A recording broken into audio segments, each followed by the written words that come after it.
जय श्री राधे कृष्ण प्रिय भक्तों, पितृ का क्या महत्व है वो जानते हैं। सोनल पटेल चैनल पर आपका हार्दिक स्वागत है। पितृ का आशीर्वाद पितृ पक्ष में अपने पूर्वजों की स्मृति में श्राद्ध, तर्पण और पिंडदान करने से उनका आशीर्वाद प्राप्त होता है।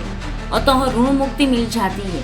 हर मनुष्य पर 3 ऋण बताया गया है: देव ऋण, ऋषि ऋण और पितृ ऋण। इनमें से पितृ ऋण में से मुक्ति के लिए श्राद्ध अनिवार्य है। परिवार की उन्नति के लिए जब पितृ प्रसन्न हो जाते हैं तभी परिवार में सुख, शांति, संतान वृद्धि और समृद्धि आती है। जो आत्मा से मुक्त नहीं हुए हैं वे श्राद्ध में तृप्त होकर गति को प्राप्त करते हैं। धर्मशास्त्रों में मान्यता है यह काल भगवान यमराज को पितृओं को समर्पित माना गया है। इसी दौरान किया गया श्राद्ध सीधा पितृ तक पहुँचता है। मृत्यु की तिथि के अनुसार उसी तिथि पर श्राद्ध करना चाहिए। तर्पण और पिंडदान जल, काले तिल, अक्षत, पुष्प और पिंड अर्पित करने का विधान है। ब्राह्मणों को भोजन कराना चाहिए और दान देना शुभ माना गया है। पितृपक्ष में सावधानियां रखनी चाहिए। नया काम, मांगलिक कार्य नहीं करना चाहिए। भोजन में मांस, मदिरा, अंडा, प्याज, लहसुन का प्रयोग नहीं करना चाहिए। श्राद्ध कर्म हल्के में न लो। यह सिर्फ रस्म नहीं है, श्रद्धा और भाव से किया जाना चाहिए। पूर्वजों को याद करके और उनके प्रति कृतज्ञता जताने का पवित्र समय है। श्रद्धा, सात्विकता और निष्ठा से किया गया श्राद्ध पितृ को तृप्त करता है और परिवार को उन्नति एवं शांति प्रदान करता है। पितृ को जल तर्पण करना शुभ है। सुबह में स्नान करके स्वच्छ वस्त्र पहन के घर के आंगन, पीपल वृक्ष के पास या नदी तालाब के किनारे तांबे के लोटे, काले तिल, अक्षत और कुश जल में मिलाकर दक्षिण दिशा की ओर तर्पण करना चाहिए।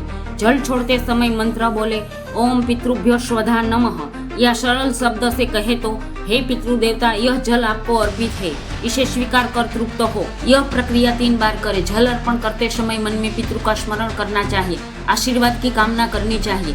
कामना शुद्ध भाव से करनी चाहिए क्योंकि ये समय कृतज्ञ काल होता है। हे पितृदेव, हमारे कुल के पितृ प्रसन्न हो और हमारे कुल को सुख शांति दो। जो भी इंसान शुद्ध भाव से करता है, क्षमता के अनुसार जितना देता है, पितृ की तृप्ति के लिए पर्याप्त होता है। पितृ प्रसन्न हो जाते हैं। ब्राह्मणों को भोजन करा दो। इसका समय है 11 बजे से दोपहर 1 बजे तक का।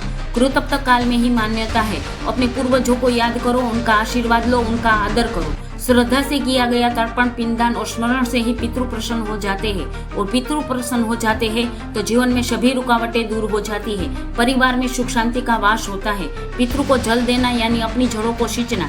जड़ें तृप्त होगी तो पेट भी हरियाली से भर जाएगा। गरुड़ पुराण और विष्णु सूत्र में वर्णन है शुद्ध वस्त्र से टपकने वाला जल भी पितृ को तृप्त करता है। शास्त्रों में कहा गया है पितृ के लिए किया गया जल अर्पण वायु और जल तत्व के माध्यम से उन तक पहुँचता है। जल स्नान के बाद साफ कपड़ा पहनकर गीले कपड़े को टांग जाता है। उनमें से जल टपकता है। मान्यता है कि वही पितृ के पान हेतु औधर्य बन जाता है। इस क्रिया को आत्मजल तर्पण भी कहा जाता है। इसीलिए हमारे दादा दादी मतलब परिवार के बड़े जब पितृ को जल तर्पण करते थे तब स्नान करके शुद्ध कपड़े पहनकर नदी या तालाब में वापिस स्नान करते थे। गीले कपड़े पहनकर पितृ को जल तर्पण करते थे। बाद में वो शुद्ध वस्त्र घर पे टांग देते थे। उसमें से जो जल टपकता था उसे भी पितृ को आत्म जल तर्पण मिलता था। श्रद्धा से किया गया हर कार्य पितृ स्वीकारते हैं। पितृ को शांति देने वाले देव है महादेव।